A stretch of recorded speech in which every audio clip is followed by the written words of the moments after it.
students, my name is Louise. I'll be talking about academic writing today. So what is academic writing? It's formal, it's impersonal, and it's restrained. Now we could probably put impersonal and restrained under formal as well, but I separated the three because I want to discuss points for each one. So let's have a look at the formal aspect of writing. So with formal writing, there are no contractions in the writing. So that means that instead of don't, we put do not. Instead of it's, you put it is. So don't forget that. I mean, it's actually easy to forget because we use contractions all the time in our text messages and our emails.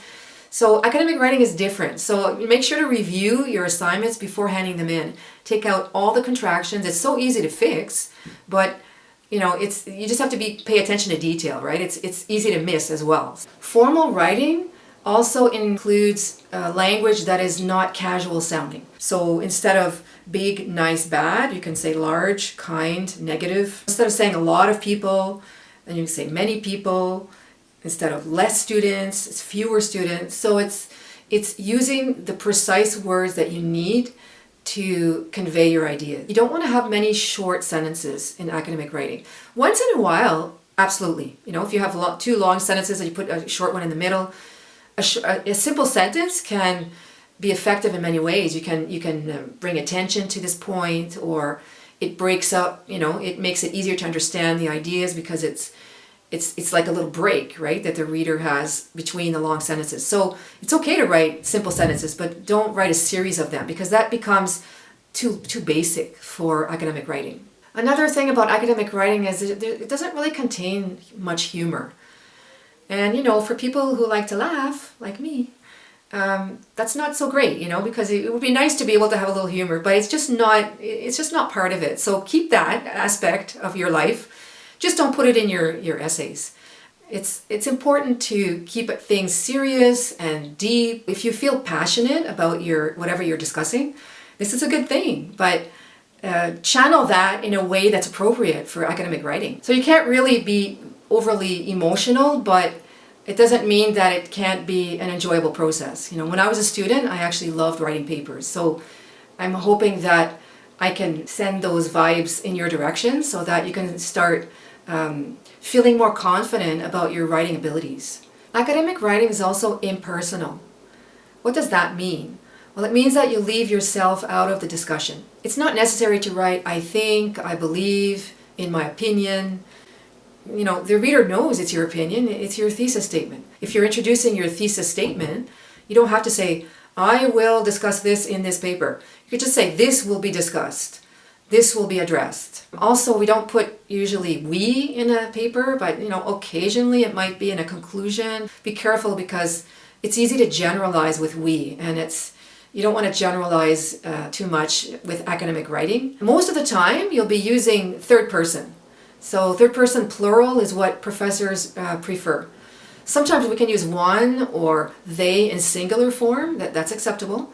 But it can be confusing, if you do it too much, like they in singular form with a plural verb, that can start getting confusing.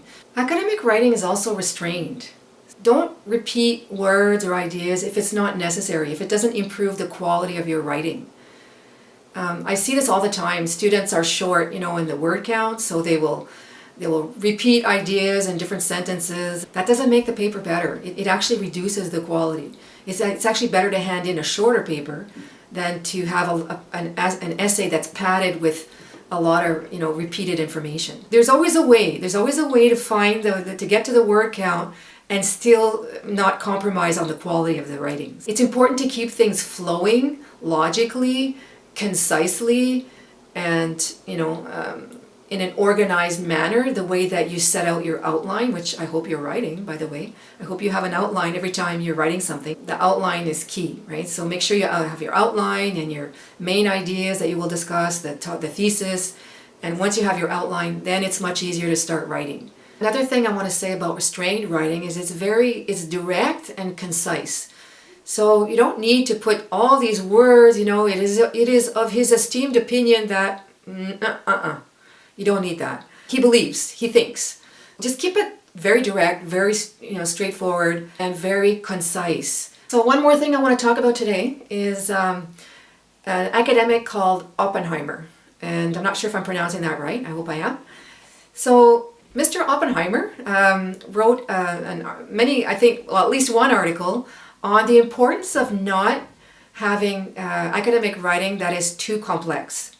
So have a look at the statement here that he wrote in 2005. Contrary to prevailing wisdom, increasing the complexity of a text does not cause an essay's author to seem more intelligent.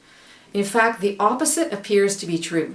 I think he was teased by other academics, but I kind of agree with what he's saying, because it's just not necessary to write complicated, language and sentences with words that no one ever uses. I don't mean the words associated with your discipline, your textbook material. Of course you have to use those words. I mean when you're explaining things, it's just not, it doesn't help to write in a fancy way that confuses the reader.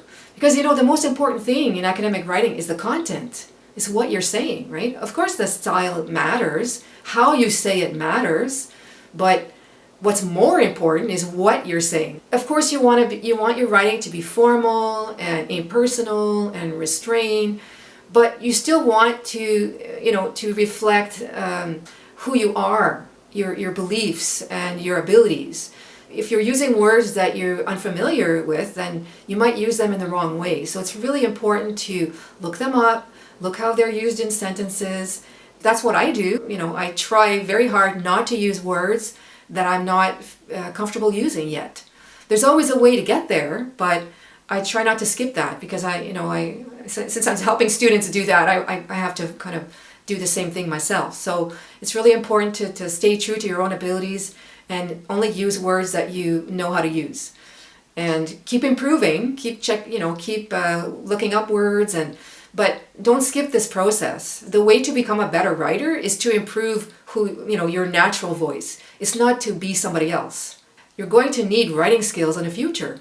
It doesn't matter the company. So the more you can perfect your writing while you are a student, the better it will be for you afterwards. And you might wind up liking writing. Now's your chance, right? You're at school, you're learning things. You can also learn how to write. So try not to use expressions and words that are not you, or make them you. Before I go today, I want to tell you about this book that I wrote. It's on Amazon Kindle and will soon be in paperback version as well. I wrote it for first year students, but I think it can help second, third, and fourth year students as well. I've been a tutor for 20 years and I put a lot of information in there that I think might be very useful. So I hope you will check it out. I will see you next time in the next video. Good luck with your writing. Keep trying and keep improving.